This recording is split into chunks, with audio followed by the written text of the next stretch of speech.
امام اہل سنت سیدی اعلی حضرت امیر المومنین فی الحدیث امام الفقہا سند المحققین امام المتکلمین امام احمد رضا خان محدث بریلوی رحمت اللہ تعالی علیہ کو دنیا میں کون نہیں جانتا؟ یہ وہ عبقری شخصیت ہے جس کو اللہ نے 108 علوم و فنون میں مہارت عطا فرمائی.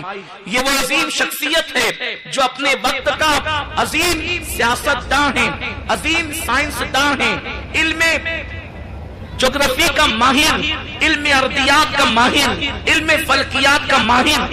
اللہ تبارک و تعالیٰ نے ان کو وہ علوم و فنون عطا فرمائے.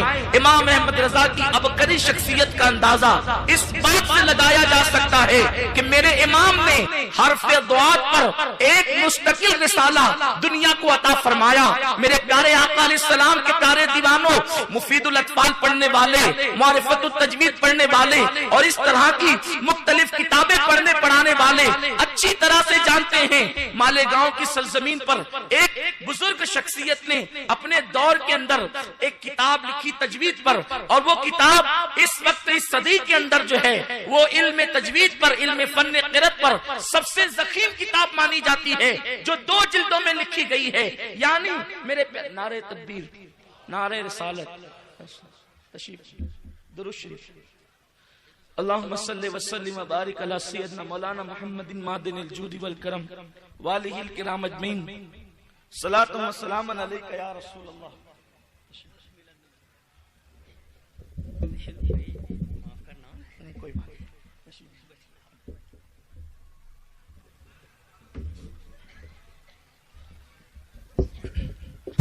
درود شریف پڑھنے آپ. اللہم صلی علی سیدنا مولانا محمد معدن الجود والکرم والہ الکرام اجمعین. صلاۃ و سلام علیک یا رسول اللہ صلی اللہ تعالی علیہ وسلم.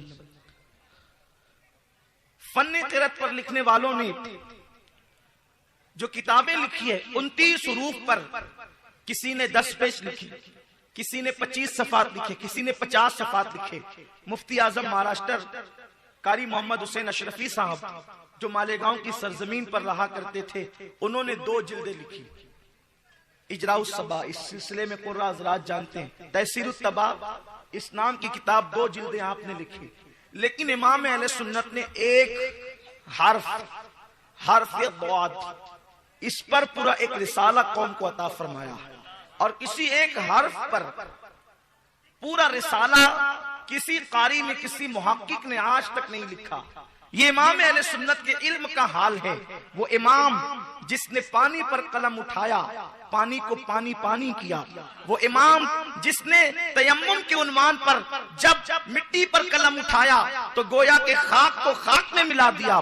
وہ امام جس نے علم نجوم پر قلم اٹھایا تو علم نجوم کو سریا تک پہنچا دیا. وہ امام جس کے قلم کی روشنائی اللہ اکبر گویا کہ کوثر و تسنیم سے دھلی ہوئی تھی. اس امام اہل سنت نے 1200 سے زائد کتابیں اس امت کو عطا فرمائی. اور امام اہل سنت رضی اللہ تعالیٰ عنہ کا سب سے بڑا کارنامہ یہ ہے کہ اردو زبان میں صحیح طور پر ترجمہ اس امت کے پاس ہند و پاک کی سرزمین پر اردو داں طبقے کے پاس موجود نہیں تھا. اس لیے کہ جو تراجم ہندوستان کے اندر موجود تھے اس وقت تو ہندوستان غیر منقسم ہندوستان تھا. اللہ اکبر. بر صغیر میں اردو زبان میں جو تراجم لوگوں کے پاس موجود تھے ان ترجموں کا حال یہ تھا کہ اردو زبان میں جب ترجمہ کیا گیا تو عربی کو اردو کا لباس پہناتے ہوئے لوگوں کو یوں ٹھوکر لگی. کسی نے ترجمہ کرتے ہوئے اللہ کو ٹھٹا کرنے والا لکھا، اللہ کو مذاق کرنے والا لکھا، اللہ کو مکر کرنے والا لکھا، اللہ کو دھوکہ دینے والا لکھا. حضور صدر الشریعہ بدر الطریقہ مولانا امجد علی رحمت اللہ تعالی علیہ امام اہل سنت کی بارگاہ میں گئے اور عرض کیا امام اردو زبان کے اندر جو تراجم ہیں لوگ پڑھ کر کے گمراہ ہوتے ہیں، اس لیے کہ اس میں کہیں اللہ کو ٹھٹا کرنے والا، کہیں مذاق کرنے والا، کہیں دھوکہ دینے والا، کہیں مکر کرنے والا، الگ الگ انداز سے گالیاں دی گئی ہے اور وہ بھی قرآن کے ترجمے کے نام پہ دی گئی ہے. اگر اردو زبان میں ترجمہ آپ قوم کو عطا فرما دیں تو آپ کا بڑا احسان ہوگا. اہل سنت کے امام نے کہا میرے پاس وقت نہیں، البتہ میں دوپہر میں تھوڑی دیر کے لیے قیلولہ کر لیا کرتا ہوں، اس وقت آپ آ جایا کریں تو میں تمہیں لکھا دیا کروں گا، تم آیتیں پڑھنا اور میں ترجمہ تمہیں لکھا دیا کروں گا. علماء موجود ہے. قرآن کا ترجمہ آسان نہیں، اس لیے کہ قرآن مقدس صرف اس کا ترجمہ کرنے کے لیے 54 علوم میں مہارت حاصل کرنا ضروری ہے، اس لیے کہ قرآن کے اندر لفظ تقوی آیا ہے اور یہ تقوی الگ الگ معنی میں آیا ہے۔ کوئی یہ نہ سمجھے کہ عربی زبان پڑھ کر، عربی اسپیکنگ پڑھ کر کوئی قرآن کا ترجمہ کر سکتا ہے، نہیں، قرآن مقدس ایک تقوی کو کئی معنی میں بیان کرتا ہے۔ میرے پیارے آقا علیہ السلام کے پیارے دیوانوں، قرآن مقدس کی اللہ اکبر الفاظ کا حال ہی جدا ہے، آپ اس سے اندازہ کر سکتے۔ ناظرین اکرام، ابھی آپ نے سید امین القادری صاحب کی زبانی اعلیٰ حضرت کی شان میں بڑا ہی زبردست بیان سماعت کیا۔ اسی طرح کے اور واقعات اور بیانات سننے کے لیے چینل کو سبسکرائب کریں، بیل آئیکن کو دبائیں تاکہ اگلے آنے والے